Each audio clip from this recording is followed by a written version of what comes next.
Morning, everyone. Morning, David. You awake and ready? Awake and ready. Great. You sound it. Please pray with me, O Heavenly Father, O Heavenly Father, Divine Mother, Divine Mother, beloved Jesus Christ, beloved Jesus Christ, Blessed Master, Blessed Master, dearest Mother, dearest Mother, saints and sages of all religions, saints and sages of all I religions, bow to all of you.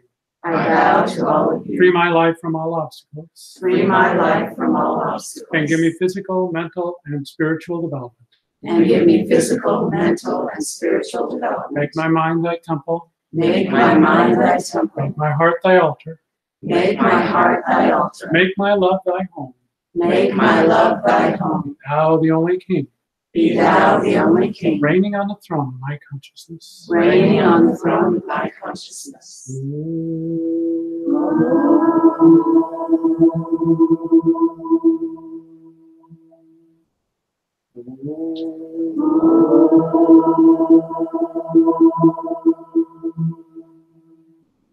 Peace, Peace, bliss, bliss. Amen.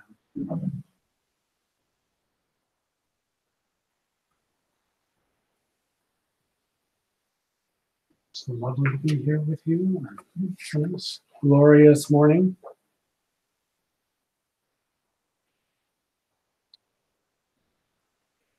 I'd like to read to you. This comes from On This Day in the Life of Paramahansa Yogananda. It's a Nanda organization, and online they put out daily what Master had been doing down through the years on that particular day. You can subscribe to it, and they'll send it to you every day if you like. At ananda.org. So this day on January 14th, 1928, Yogananda planned 2 weeks of lectures and the classes in the Scottish Rite Temple in Miami, Florida. They were to be followed by Yogata classes during February at the Anglers Club in Miami and free lectures at the Central High School. Yogananda was soon forced to leave Miami by Police Chief H. Leslie Quigg. The local press reported the incident as follows. his, meaning Yogananda's, life was threatened by a delegation of indignant citizens. Swami Yogananda, East Indian love cult leader, was at the hotel tonight, determined to stay in Miami and fight it out, in quotes. Despite police chief and Leslie Quigg's order that he leave town immediately, Yogananda later referred to the incident as my Miami crucifixion. East West Magazine reported in its March-April issue that Quigg had been arrested for murder on March 23rd, 1928. So about 2 months later, he was arrested for murder. In 1925, Yogananda gave a free 8 p.m. lecture at the Philharmonic Auditorium in Los Angeles on scientific spiritual healing. In 1927, Yogananda gave an 8 p.m. lecture on miracles of Raja Yoga, its Western misconceptions, at Washington Auditorium in Washington, D.C. In 1929, Yogananda gave the first of 3 8:15 p.m. talks at the Union Auditorium at Union Methodist Episcopal Church in New York, under the auspices of Fellowship of Faiths and Dharma Mandal, the Hindu Religious Association. In 1932, Yogananda lectured at the Athenaeum Auditorium in Kansas City, Missouri, on law of attracting abundance and health consciously. 1933, Rajarsi Janakananda, Yogananda's foremost advanced disciple, visited Yogananda at Mount Washington for the first time, and so on. So it gives you an idea of Master's activities, how broadly he traveled, giving classes and doing the work for the Masters as they prompted him to do. And what a tremendous thing he accomplished. Of course, Swami Vivekananda had come some years earlier and had spent a few years here in the West off and on, and had gathered about him some devoted students who wanted to learn more and traveled with him to India as well. When Master came, yoga was very little known of except in small circles. And now, as we can see, the idea and the concept of yoga has spread all over this world. For many, it means hatha yoga, doing a set of physical exercises that are intended to produce good health, to prepare the body to be able to sit for longer periods of meditation by physically exercising the body and balancing the energies. However, this preparatory aspect of hatha yoga is oftentimes forgotten. And I've seen some hatha yoga classrooms where there are mirrors all around and people watch themselves in these poses, and it does anything except draw the mind inward.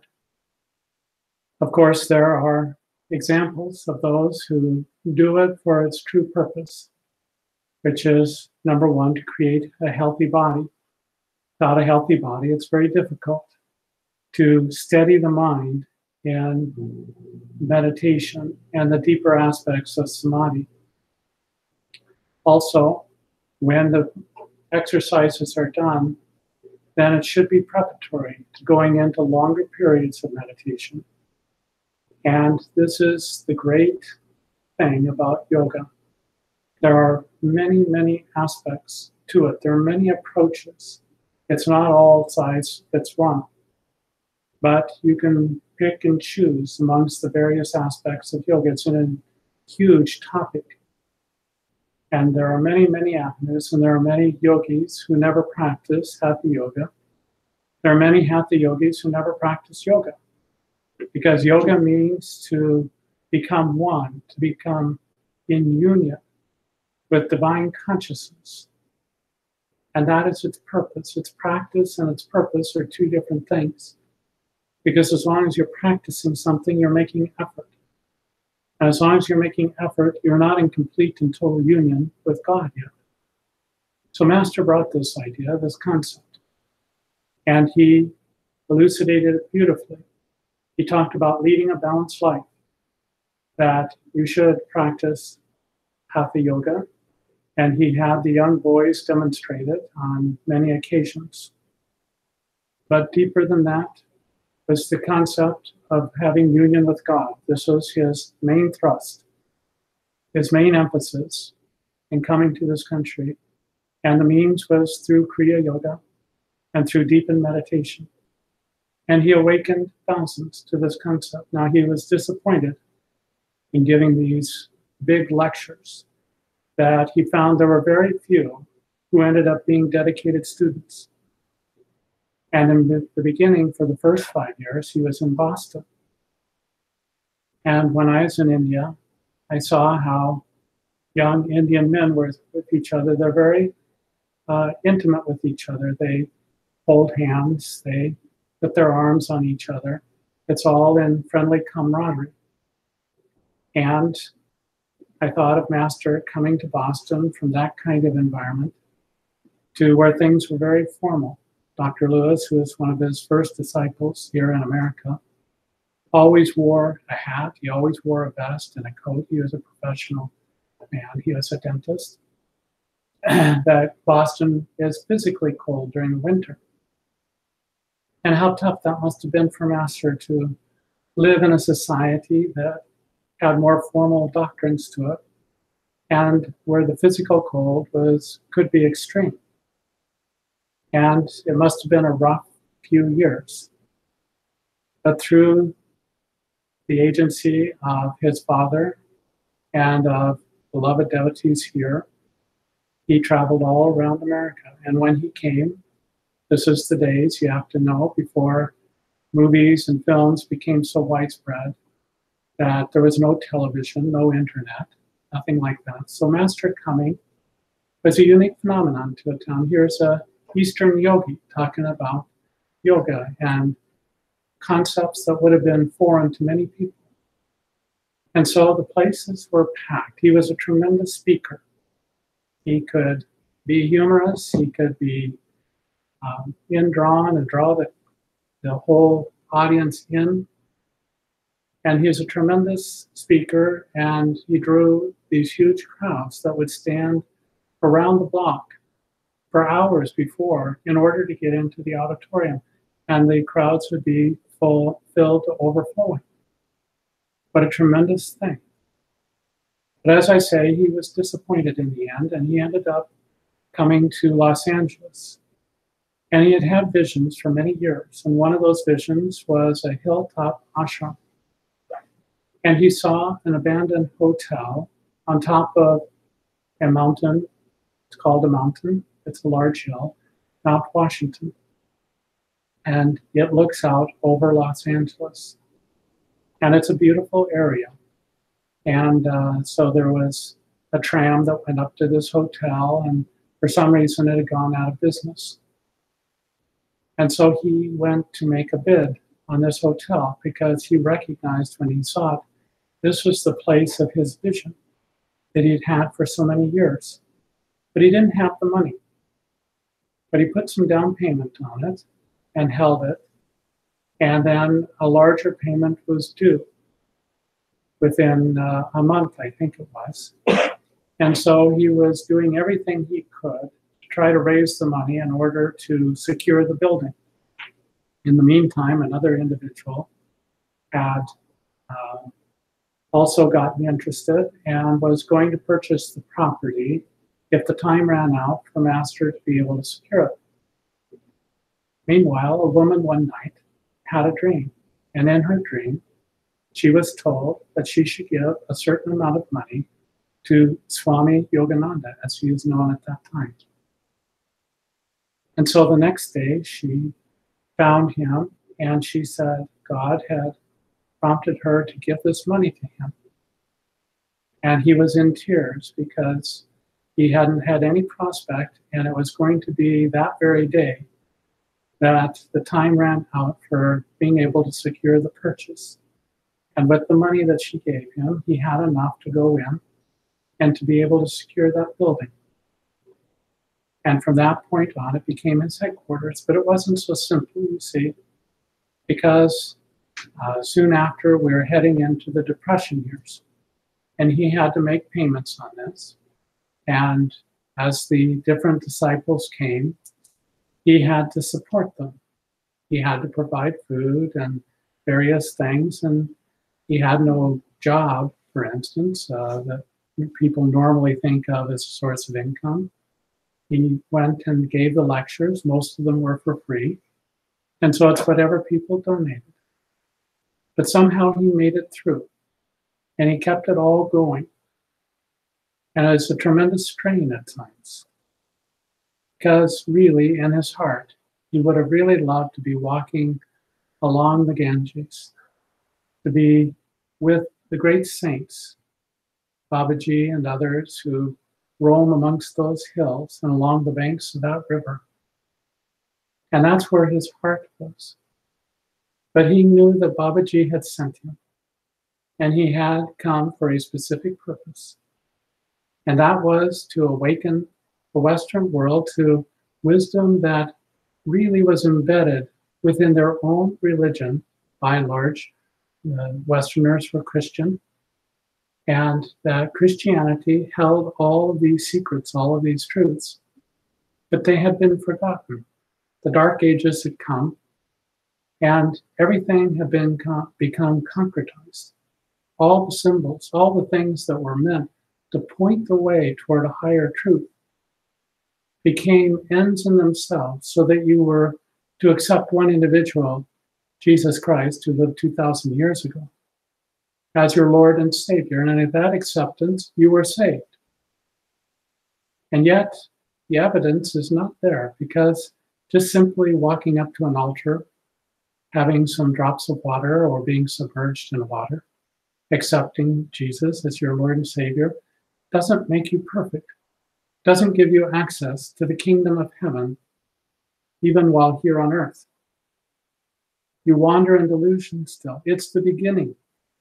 And it can be a tremendous thing. Many people have wonderful experiences at that moment of conversion.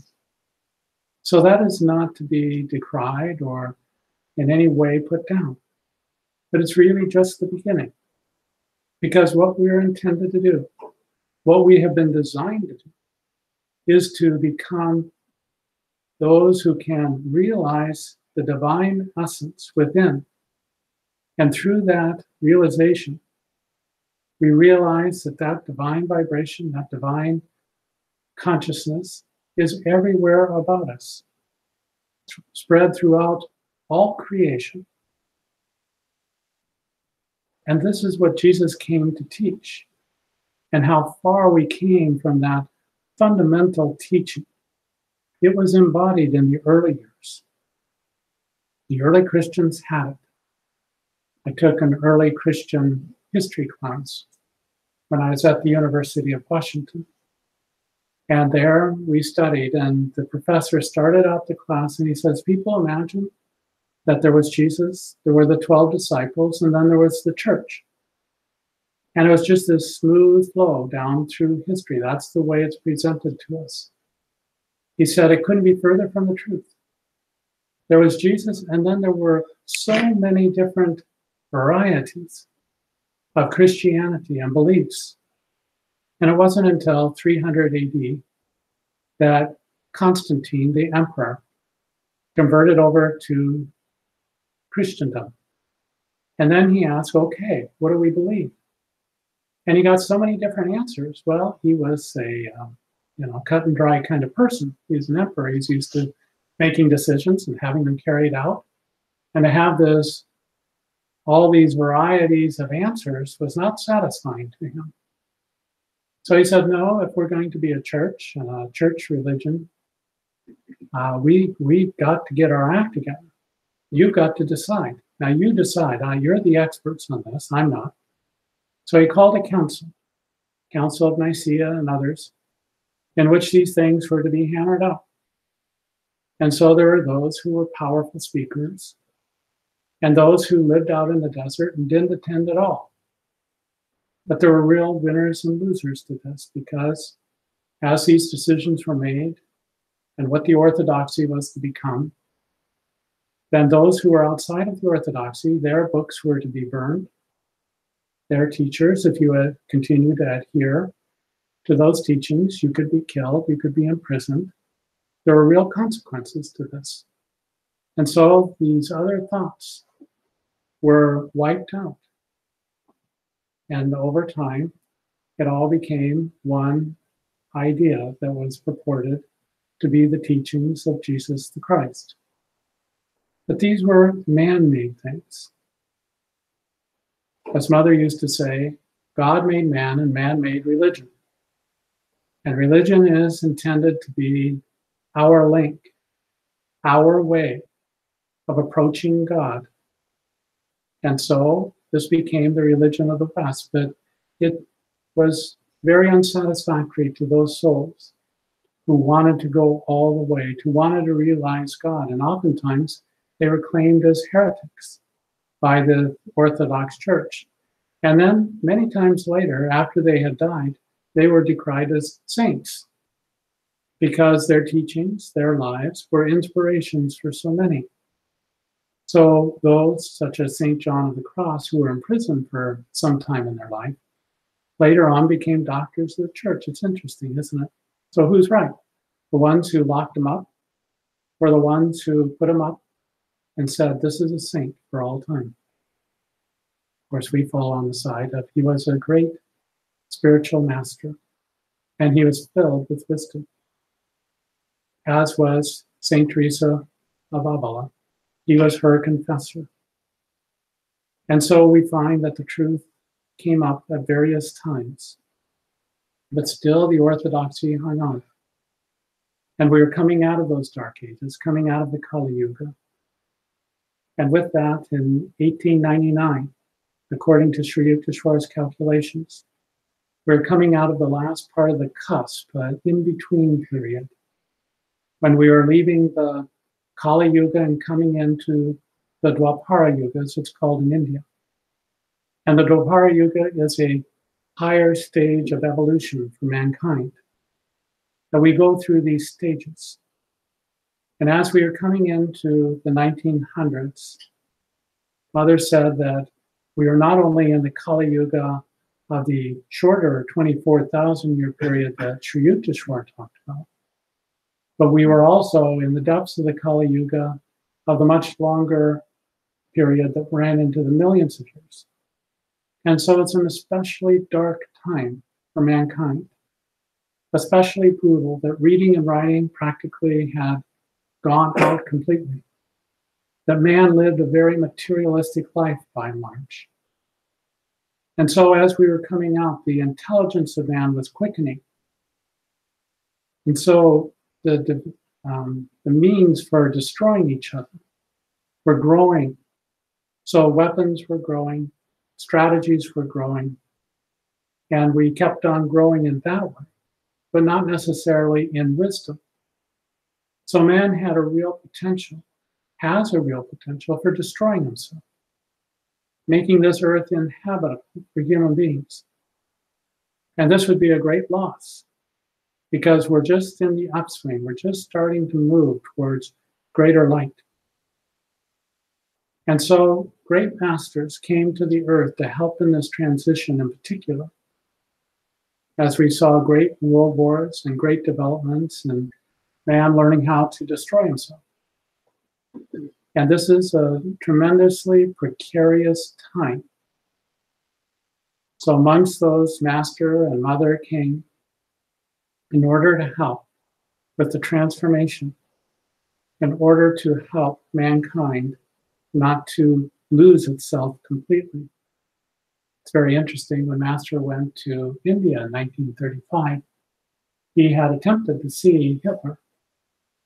And I think he thought that perhaps he could come and before him and help influence him, because Hitler was interested in the yogis and particularly in gaining powers.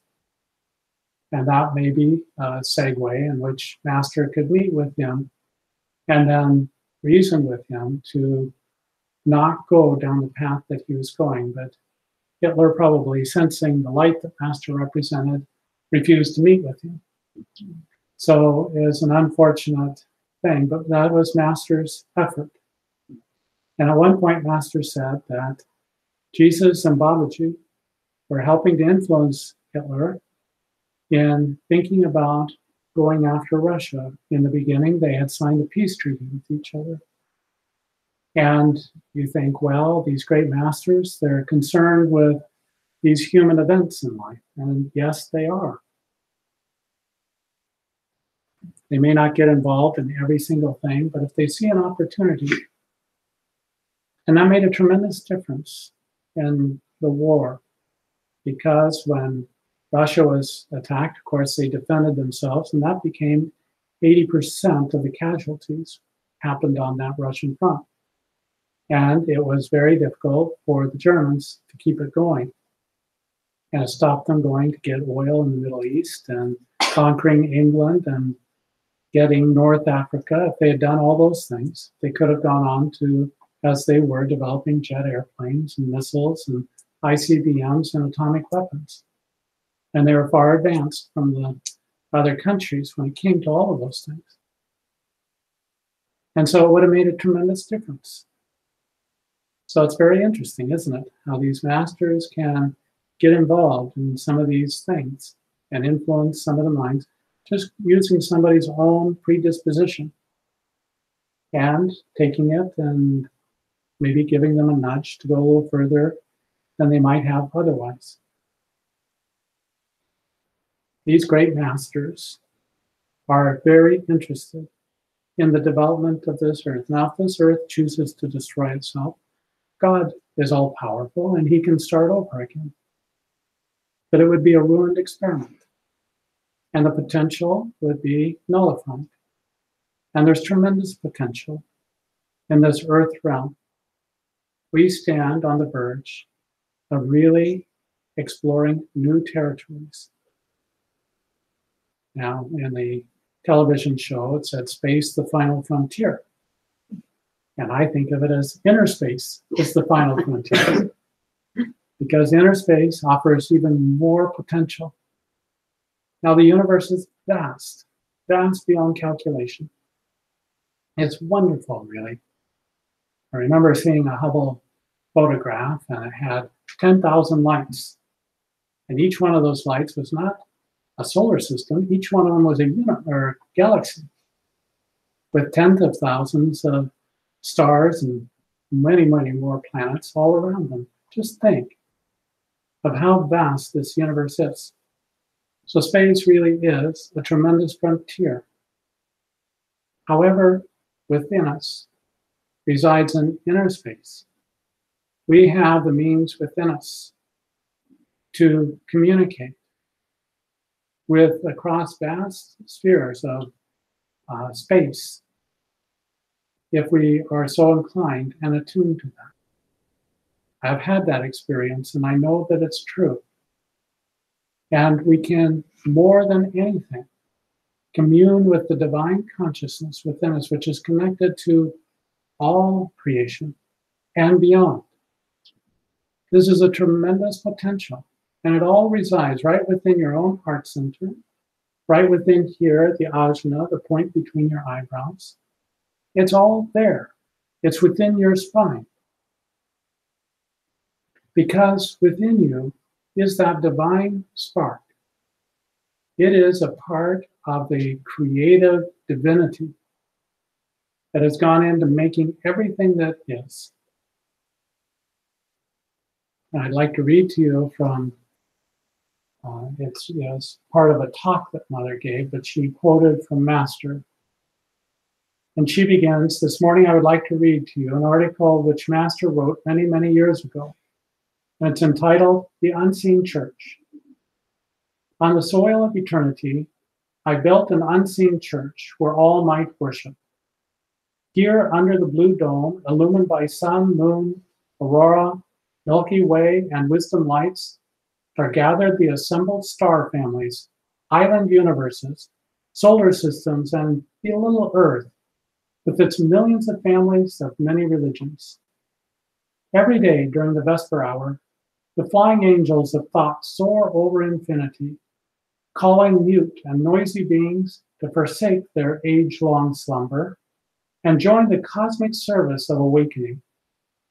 The altars of one rhythm, united hearts of commingled lives, of molten gold of cosmic union and electrified matter, were dimly burning with his gentle, enchanting presence. The comets arrived and shed their joyous tears of light. The stars poured their twinkles at his feet of eternity, and the prodigal souls shed tears of repentance for long age forgetful wanderings.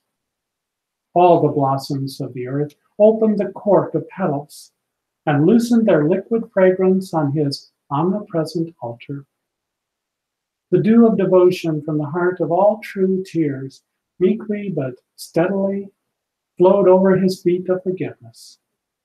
Love, hate, light and gloom, wisdom and ignorance, good and bad, all thronged into the church of all creation. Then the silent sermon of the infinite was heard in silence. A silent song of mirth filled the chalice of all lives. A silent smile of light drove the hidden gloom away from all. Under the spell of his sermon, love embraced hate, light hugged gloom, wisdom transmuted ignorance, good charmed bad. Many religions embraced his one faith of truth. Many hearts dissolved into one altar of heart.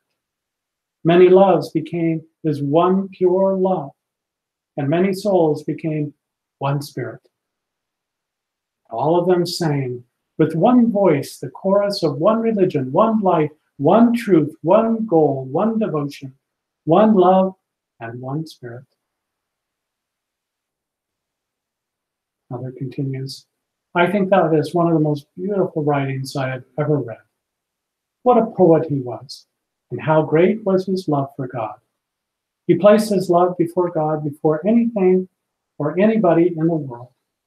He served him tirelessly. He served him day and night, no matter how many demands were made on his time. How tired he was, he still served.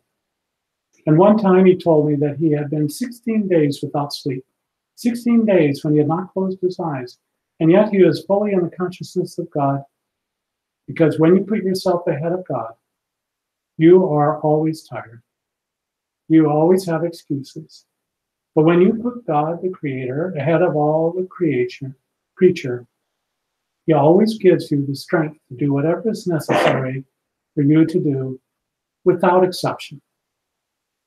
I spend myself, or try to in a small way, the same way he did, because I try to emulate him in all that he did for God and God in humanity. And many times I'm desperately tired, and sometimes this physical body is not all that it should be. And still I make the effort to come before you and to serve God in you. And if I can make that effort to come, so also can you. And yet, strangely enough, when I make it, I stand before you and I feel the bliss of his presence. I feel that power. I feel his intelligence going through my thoughts, and my whole body is rejuvenated. My mind is rejuvenated, and I am a new person in Christ. Isn't that wonderful? And it is absolutely true. Now, sometimes these bodies are not all that we would like them to be. Sometimes they're tired, sometimes they're ill. And yet God is always feeding us, always streaming into us. If you think along your spine and the back of your head, and you think of softening and opening all along your spine and your head, particularly at the base of your skull, at the back of your head, and you just feel a steady current. It's a tingling vibration that comes in. It can have the sound of the Om coming in with it. Now, the Om comes with a high-pitched voice. It's not like the deep Oms that you hear monks are chanting all together. That is beautiful, and it is uplifting. But it's not the same as the Om that you hear with the inner hearing. That comes as a sound of many rushing waters, as it says in the Bible. If you hear rapids or a waterfall at a distance as you approach it, and you hear it as this high-pitched sound, it's the closest thing that I've heard in the material world that comes to this Om sound that you hear within. And you tune your mind to it, you open it. See, when we are anxious, and even when we get tired, we tend to contract. We tend to close down. It's the opposite of what we need to be doing. When you are surrendered to God, when you feel that you have no power of your own, that He alone is that which creates, sustains, and eventually withdraws you back into His being, and it is by His power that you exist alone, then you open yourself more widely when you are struggling. Just the opposite of what your body's instinct is to do. You breathe deeply down into your lungs. You open along the spine. You feel that current, that tingling vibration coming in. It can stream all through your nervous system. Both afferent and afferent nerves can take that in, and it's like a soothing tonic that enlivens you and it soothes you at the same time. It's not like Rajasic energy that gets you all jazzed up, but rather it is something that is very healthy, very calming, very soothing to you. And so practice this all through the day. When you're walking someplace, if you're at work or you're at home or you're out for a leisurely walk, practice softening and opening and feeling that wonderful vibration coming through you. Now your body is like a battery. And when you sleep, you are an unconscious yogi. And you imbibe there the healing, revivifying energy of this cosmic source. But you, through the day then, if you forget all that, then your battery slowly gets run down all through the day. And by the end of the day, or even before, you can feel very worn out and completely depleted. But this is not the way that you are intended to be. Master taught us to keep our mind upon the ajna, to remain open to that life energy flowing through him. How do you think that he was able to go 16 days as during a time of a convocation in which there were a gathering of many, many devotees? And he was working all through the night. Mother said that she had a room underneath Master's. And she could hear him all through the night talking to different people. And so he was working steady like that, and for 16 days. It's not possible from a human standpoint to be able to do such a thing. It would literally drive you mad not to be able to get rest and sleep. The Master could rejuvenate his body even as he was working. And so can you. You can learn how to open yourself to this divine consciousness energy. And if you have some malady, if you have some difficulty in your body, you can let your mind rest upon that difficult part. Now, usually the mind tries to avoid it, not think about it. But let your mind go there, but not just in an ordinary way. Let the life energy follow along with your mind. See that part of your body that's having difficulty, surrounded with light, surrounded with cosmic energy that is healing and rejuvenating, and bringing that part of your body into perfect health. And you can go a long, long way toward healing yourself or others by allowing your mind to direct the life energy in that way. When we are taught these things, then we must put it to work. We must put it to practice. Or else we're like given the most perfect tools, and yet they sit up on the shelf without doing anything. And it's a complete and total waste. So we have to practice. We realize that the default is always the body consciousness. And what it wants to do is contract and close down, because that's its convicted belief, is that that's all that you are, is this human body. And it tries to preserve what it has. But in that preservation, it cuts you off from the cosmic source.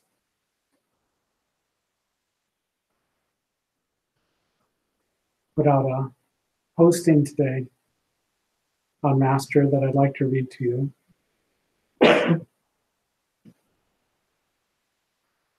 When I first met Mother in 1974, I had not heard of the autobiography of a yogi or Paramahansa Yogananda.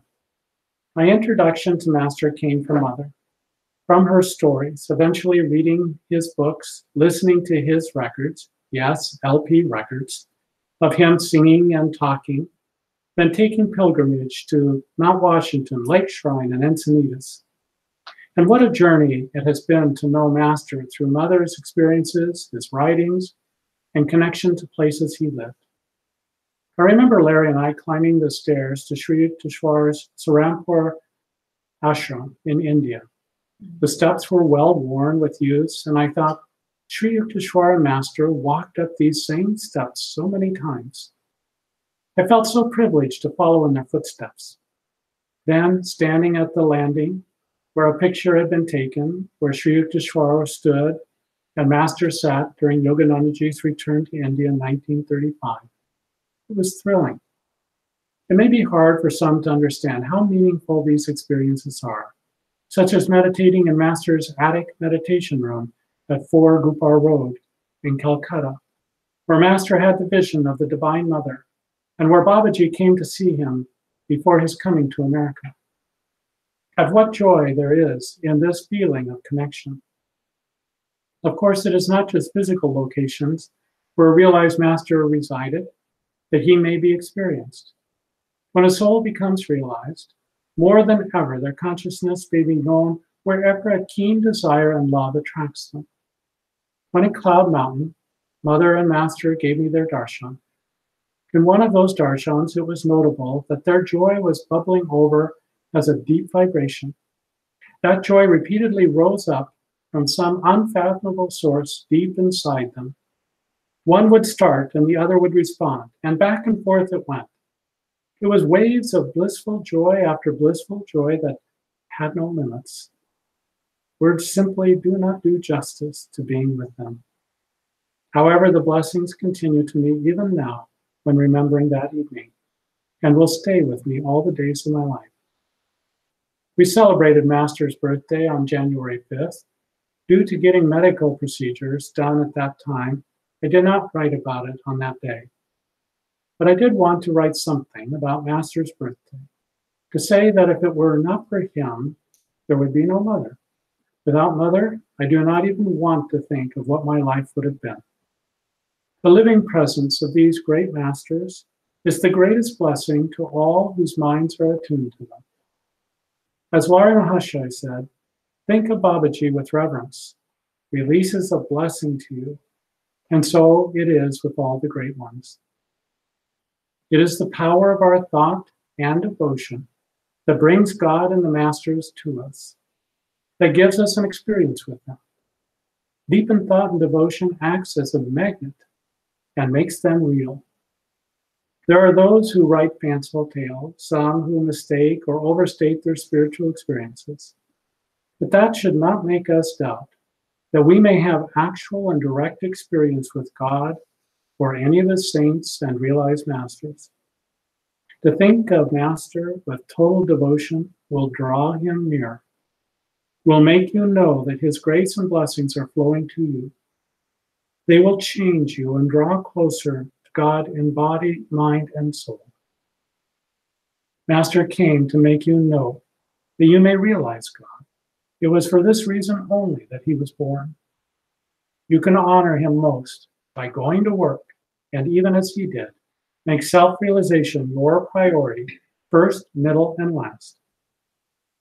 May Master ever bless you, and his grace lift you constantly higher into the supreme divine consciousness of his infinite beloved.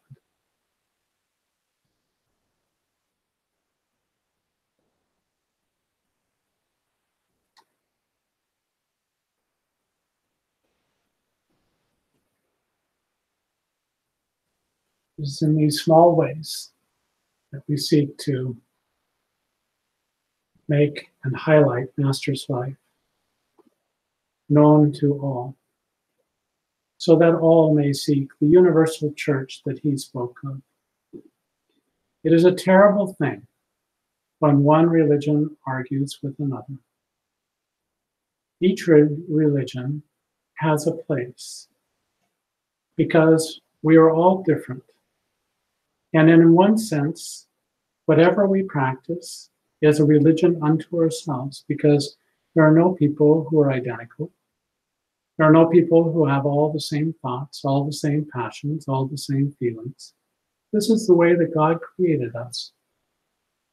Even as a snowflake is individual to itself, so are all people and all souls. But what is common is God experience, being uplifted, being in his bliss, being in his joy, feeling his power course through us. And this is not different if you are Islam, if you are Christian, Hindu, Buddhist, of whatever stripe that you may associate yourself with. For there is a universal church, and it is through God experience that it finds its unification and its oneness. We do not need to, nor will we ever, all agree on every one thing. But what we can agree upon is that we were made to have this God experience, and that all mankind might be taught the means and the ways to be able to experience this highest divine consciousness. Now, it doesn't come in just a day. We have to make the steps. I think of when I first started this journey with Mother. And I was wide open, but I knew so little. And there were so many things that she spoke of that I felt were true, I felt were right, but I had not experienced them myself. She spoke of the mystical crucifixion, even as Master did. And this was something that was beyond my experience. But then, through practicing the Kriya Yoga and meditation and chanting God's name, that day came when there was an eruption of this tremendous Kundalini force flowing up through the spine, putting me through all the experiences that Mother had talked about. And it was wonderful. It was tremendously difficult at times. We oftentimes think that spiritual experiences should just be one lovely experience after another. Yet we know from our own experience and from what Mother teaches us, this is a battleground. It's not something that is always easy. It's not something that we can just float through. Not at all. We have to be focused on the goal. And through that focus, we might rise up, go through these experiences, pass the tests, and move on to the next level until we achieve that perfect state of union. When I asked Swami Satchidananda if he had attained the full goal, and he said no, at that point he had not. He said that when you achieve Sahaja Samadhi, you no longer have to make an effort to remember God. You no longer have to make an effort at all. It is just natural. It is just simply who you are. And that even in the greatness of the realization that he had had, the numbers of years of surrendered practice that he had done, he had not yet achieved that. Such was his total honesty. And it wasn't until some years after that that he did not speak of it in that way, but I knew that he had attained that goal somehow. The way that he spoke changed. Before, he would always quote Papa. Papa said this and that, or Mataji had said this or that.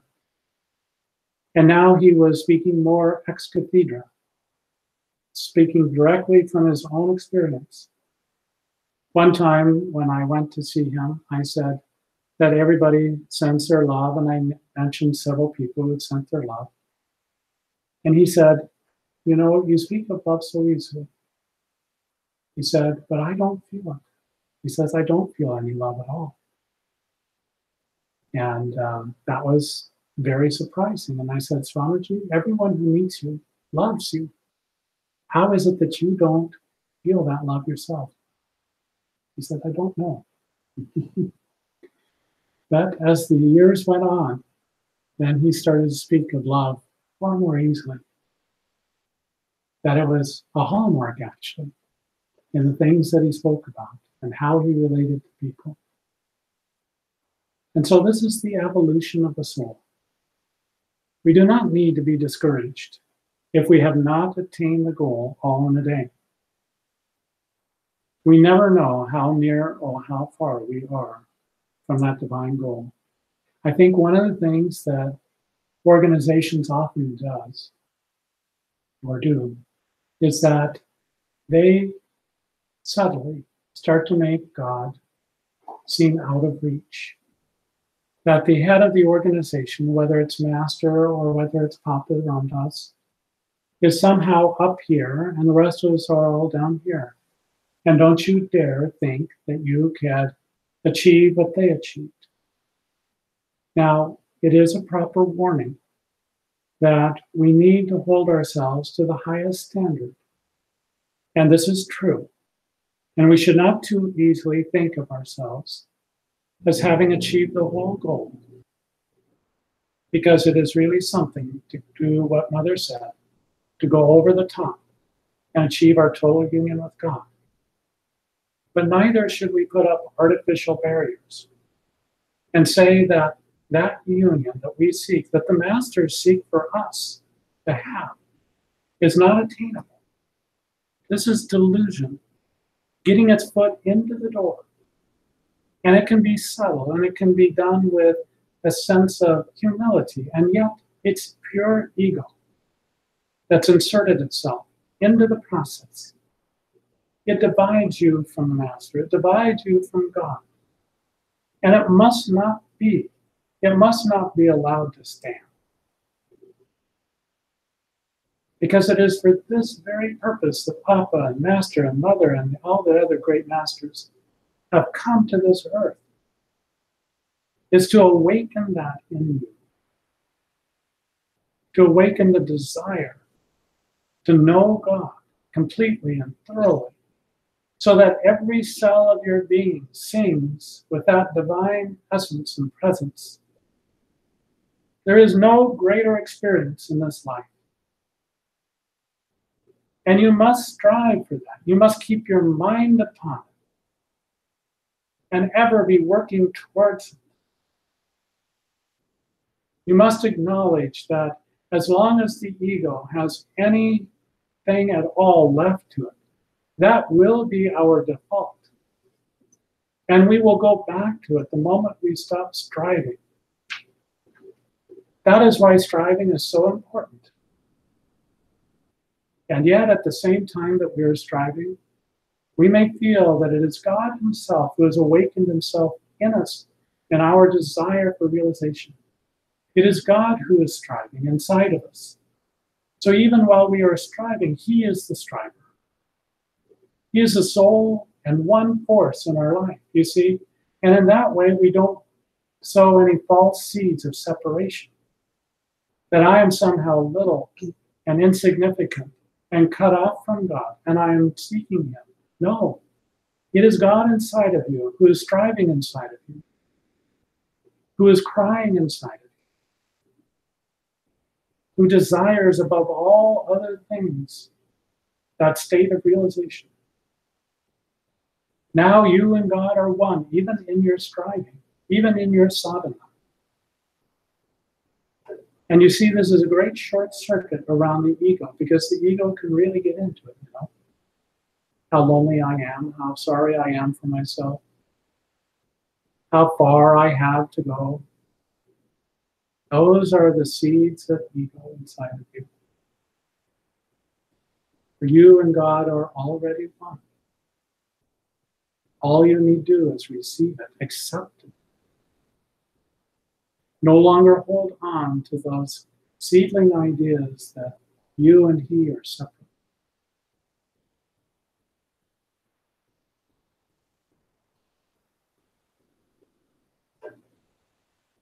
Well, this is what Master said about when he was writing about Patanjali. Patanjali was one of the great yoga masters in India. And he wrote this in 1944. Because you have not meditated and tasted of divine bliss, you are wandering with desire. People do not realize that within their heart is locked up the source of all happiness, and forgetting this, they seek diversion elsewhere. They deserve all the trouble that they are encountering because they do not concentrate on happiness within, because they will not meditate. They have a butterfly mind. In sleep, you are in the middle of the Sushumna current, unconsciously. The Sushumna is the very central core of your spine, not your physical spine, but the subtle spine within it. But by yoga practice of meditation, you can consciously control that current. If you learn to control the breath and the life currents in the body, you will know God. After you have awakened the Sushumna current, you can close this portal in the cranium, and you will have the cosmic key. This inner sight blossoms when all will be thyself. Yoga says you must concentrate at the center of the forehead, the spiritual eye. Jesus said, if thine eye be single, thy whole body will be filled with light. The single eye is right here in the forehead. And if you concentrate here, through the spiritual eye, you can see the whole universe. You will be able to see into the fourth dimension. Diving into the spiritual eye, you will see infinity. That tremendous cosmic current is like a reservoir in the brain. Simply through a little concentration and struggle with the mind, you can attain that consciousness. The mind keeps running off, but with a little practice, you can still the mind. And in time, the butterfly mind is brought under control. If you can control the mind once, then it will be like the coat you hang on a peg. It will stay there until you take it off. The mind is that way. Once you have learned to still the mind, then you don't have to meditate because you will have reached the object of your meditation. Isn't that wonderful to think about? Taking the mind and just hanging it on a peg. All right, you're at rest now. And I'm at rest. I enter into the stillness. And that takes you into the very center of the spine. I remember one time when God gave me an experience. And I went into the center of my spine and I saw there the whole universe. It seemed like a very strange thing. The universe is such a big place.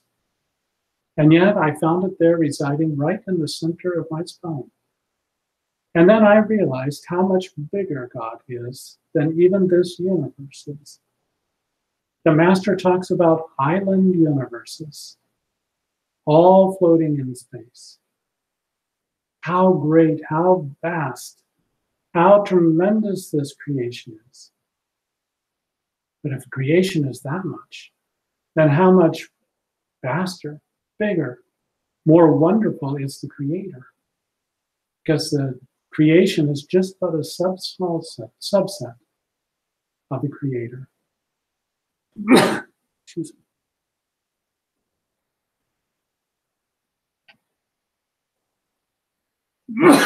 And to think, all of that resides inside of you.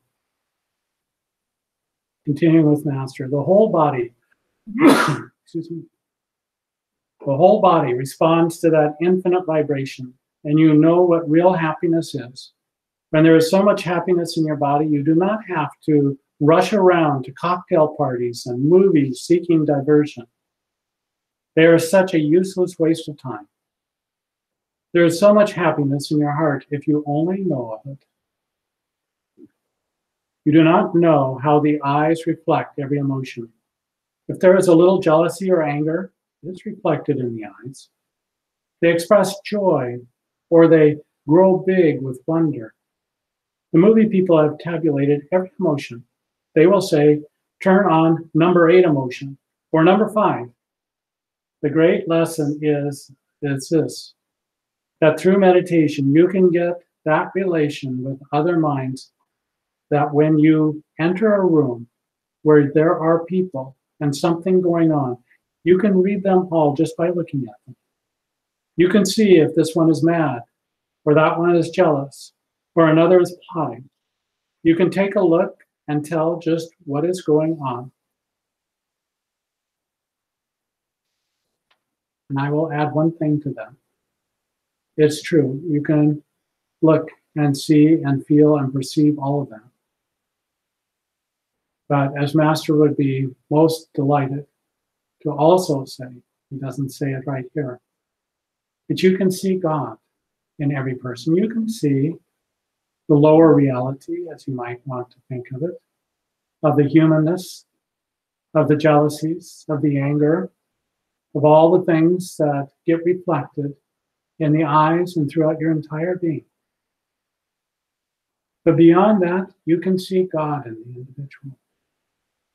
You can see that one was made up of God stuff. And they may be playing a role today, but that role will change tomorrow. If it's not emotion number 8, then sometime later it'll be emotion number 5. And on we go, and we go, and we go, until we start to tire of this game. Until we start to think, isn't there something more to life than just the constant repetition of these dramas? And yes, in truth, there is. And we may know that there is something so much greater, so much vaster, so much more profound than all the dramas all put together. That whatever this creation is, God is so much more, and God resides inside of you. And when you awaken God inside of you, or perhaps more accurately, when you awaken to the fact that God is inside of you, then you don't have to go anywhere or do anything. Because all of that intelligence, all of that power, all of that creativity is now all humming and awakening and inspiring your every thought, your feeling, and your actions and your words. And there is no greater life. Now, to really honor Master, to really celebrate his life, is to realize God even as Master realized God. To love God even as Master did. To seek to be of service to God and all humanity, even as he sought to. And when you are in this mind, you will know freedom. You will know joy and bliss. You will know the power and the intelligence of God. It will all be available to you. And there is nothing in all the 3 worlds that is better than that.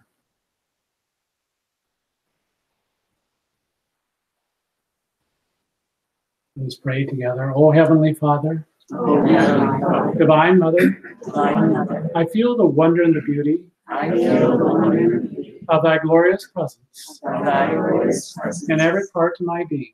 in every part of my being. My heart is bursting with my love for thee. My heart is bursting with my love for thee. I kneel in adoration at thy feet I kneel in adoration at thy feet and surrender myself to thee. and surrender myself to thee. I feel the power of thy perfection I feel the power of thy perfection surging in every cell of my body, surging in every cell of my body. my mind and my intelligence My mind and my are intelligence radiant with thy healing light. are radiant with thy healing light. My soul is filled with the ecstasy and bliss My soul is filled with the ecstasy and of bliss my communion with thee. of my communion with thee. I and my Father are one. I and my Father are one. Blessed Spirit, I am he. Blessed Spirit, I am he.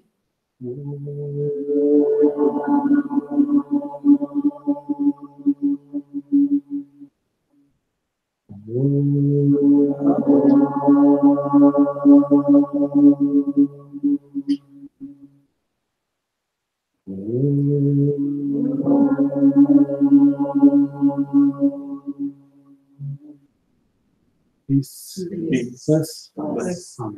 Amen. And now you bow to the great light of God within you. May He awaken Himself in each and every one of us. May He light our way and make us a living manifestation of His heart, His mind, His will, and His glory.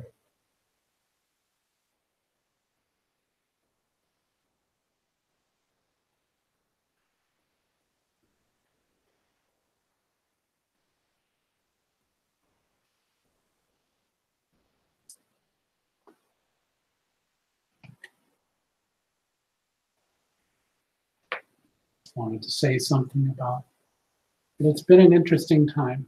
I knew that when we started on the pilgrimage around North America, that God was changing things. Things weren't going to look quite the same anymore. And that's continued. He's continued to make me more inward and less available in some ways towards services, regular services, and all the rest of it. And there's a part of me who's sorry for that I miss seeing you and being with you on a more regular basis. But also He has purpose behind it. I know that that's true. And that this too can change. As the Ecclesiastes says that there's a time and a season for everything. And one thing that I know that God wants is for each and every one of you to take the teachings that have been given to you and to really go to work. That things don't always look the same, that there's a part of us who just thinks, well, life will just continue on unchanged. It's interesting when we have all that evidence around us that that's not the case. Quite the opposite. And yet there's a part of ourselves who comforts ourselves with the idea that nothing will ever change. So I want to keep in contact with everyone, Skype through the center meetings and emails and texts when God allows me to do that. I've fallen behind somewhat on my emails, so not everybody's getting responded to as quickly as I'd like to. But that each and every one of us has the great potential to go inside and to utilize this time in your life to really make spiritual progress, to hold yourself accountable, to do those things that you know that you must. We know it inside of ourselves, where we're not completely fulfilling His will, not really going after our spiritual practice. Now, I understand when we have busy lives that we can't always dedicate all the time we would like to meditation and spiritual practice, but take it into your life with you. That God remembrance, that sense of God's service, the love of God in all humanity. And then your whole life will become a living testament, will become your path, your sadhana.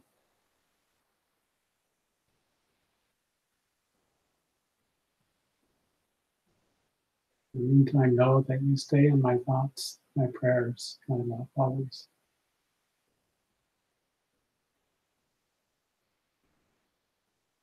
If I didn't mention it before, Reverend Larry and Kate and Reverend Jill send their love. Their time at Ananda Ashram. And Kate's had a difficult time with a bad knee that she sprained, and Jill's had some flu, but is doing better now. So sometimes we think we go, as I say, it's all going to be rose-petaled path, and not always that way. Sometimes we just get the thorns. The roses come eventually.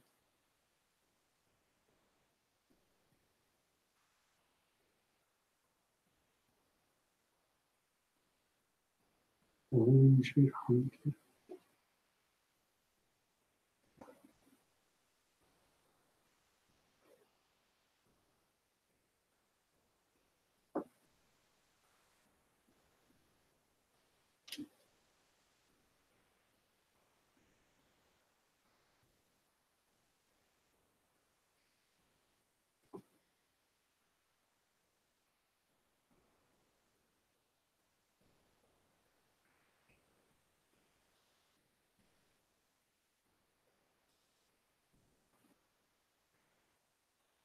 Wish that all of you could experience Mother and Master together.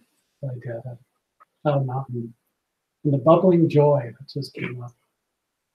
It's like one would start bubbling joy and then the other one would just start responding and back and forth it went.